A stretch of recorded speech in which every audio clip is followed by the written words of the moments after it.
नमो भगवते तस्मै कृष्णायाद्भुतकर्मणे रूप नाम विभेदेन जगत कीर्ति यो यतः सच्चिदानन्दरूपाय विश्वोत्पत्त्यादि हेतवे तापत्र विनाशाय श्री कृष्णाय वयं नुमः। श्रीमद्भागवत महापुराण एकादश स्कंद अध्याय 23वां। एक तितिक्षु ब्राह्मण का इतिहास। ब्राह्मण कहता, मेरे सुख अथवा दुख का कारण न ये मनुष्य हैं, न देवता हैं, न शरीर है और न ग्रह कर्म एवं काल आदि ही है। श्रुतियां और महात्मा जन मन को ही इसका परम कारण बताते हैं और मन ही इस सारे संसार चक्र को चला रहा है। सचमुच यह मन बहुत बलवान है। इसी ने विषयों, उनके कारण, गुणों और उनसे संबंध रखने वाली वृत्तियों की सृष्टि की है। उन वृत्तियों के अनुसार ही सात्विक, राजस और तामस अनेकों प्रकार के कर्म होते हैं और कर्मों के अनुसार ही जीव की विविध गतियां होती हैं। मन ही समस्त चेष्टाएं करता है। उसके साथ रहने पर भी आत्मा निष्क्रिय ही है। वह ज्ञान शक्ति प्रदान है, मुझ जीव का सनातन सखा है और अपने अलुप्त ज्ञान से सब कुछ देखता रहता है। मन के द्वारा ही उसकी अभिव्यक्ति होती है। जब वह मन को स्वीकार करके उसके द्वारा विषयों का भोक्ता बन बैठता है, तब कर्मों के साथ आसक्ति होने के कारण वह उनसे बंध जाता है। दान, अपने धर्म का पालन, नियम, यम, वेदाध्ययन, सत्कर्म और ब्रह्मचार्य आदि श्रेष्ठ व्रत, इन सब का अंतिम फल यही है कि मन एकाग्र हो जाए, भगवान में लग जाए। मन का समाहित हो जाना ही परम योग है। जिसका मन शांत और समाहित है, उसे दान आदि समस्त सत्कर्मों का फल प्राप्त हो चुका है। अब उनसे कुछ लेना बाकी नहीं है।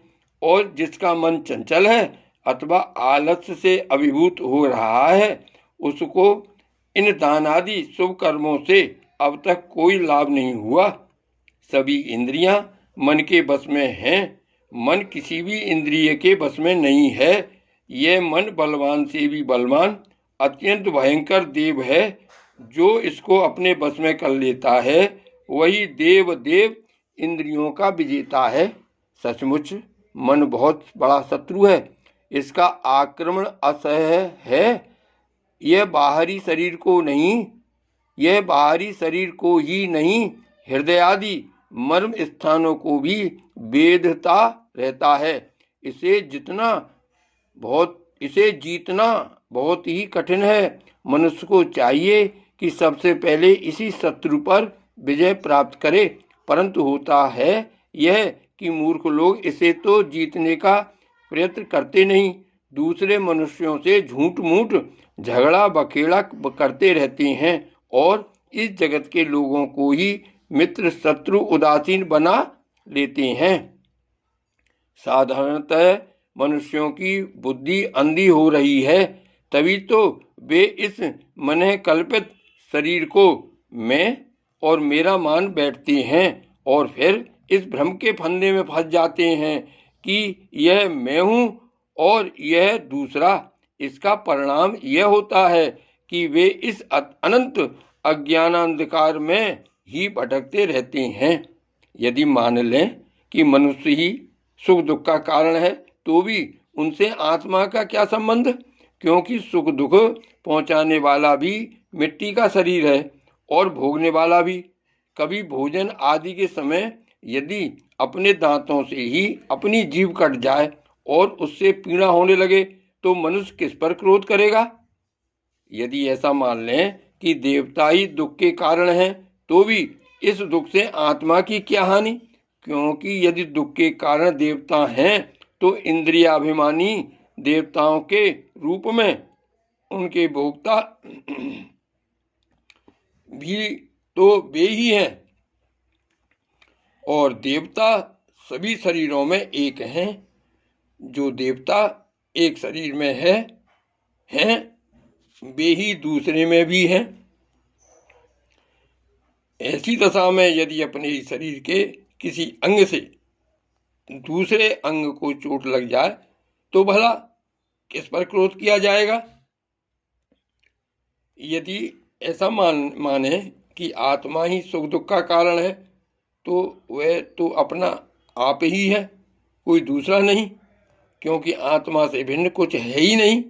यदि दूसरा कुछ प्रतीत होता है तो वह मिथ्या है, इसलिए न सुख है न दुख। फिर क्रोध कैसा? क्रोध का निमित्त ही क्या? यदि ग्रहों को सुख दुख का निमित्त माने तो उनसे भी अजन्मा आत्मा की क्या हानि? उनका प्रभाव भी जन्म मृत्युशील शरीर पर ही होता है। ग्रहों की पीड़ा तो उनका प्रभाव ग्रहण करने वाले शरीर को ही होती है, और आत्मा उन ग्रहों और शरीरों से सर्वथा परे है। तब भला वह किस पर क्रोध करे? यदि कर्मों को ही सुख दुख का कारण माने तो उनसे आत्मा का क्या प्रयोजन? क्योंकि वे तो एक पदार्थ के जड़ और चेतन उभय रूप होने पर ही हो सकते हैं।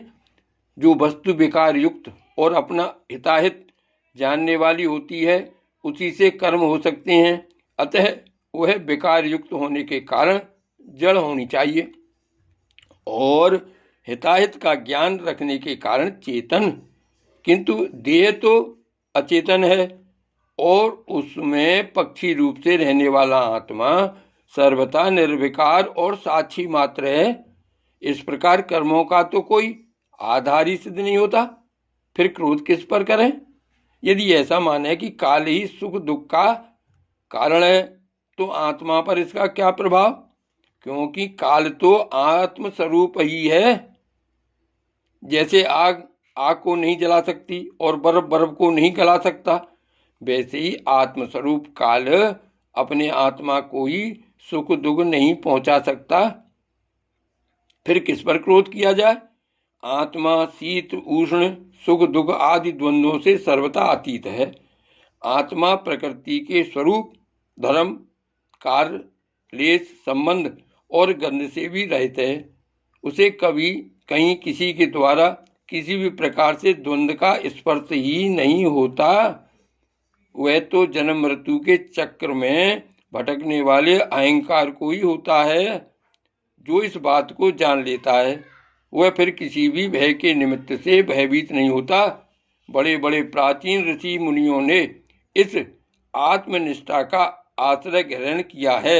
मैं भी इसी का आश्रय ग्रहण करूंगा और मुक्ति तथा प्रेम के दाता भगवान के चरण कमलों की सेवा के द्वारा ही इस दुरंत अज्ञान सागर को अनायास ही पार कर लूंगा। भगवान श्री कृष्ण कहते हैं, उद्धव जी, उस ब्राह्मण का धन क्या नष्ट हुआ? उसका सारा क्लेश ही दूर हो गया। अब वह संसार से विरक्त हो गया था और संन्यास लेकर पृथ्वी में स्वच्छंद विचर रहा था। यद्यपि दुष्टों ने उसे बहुत सताया, फिर भी वह अपने धर्म में अटल रहा, तनिक भी विचलित न हुआ।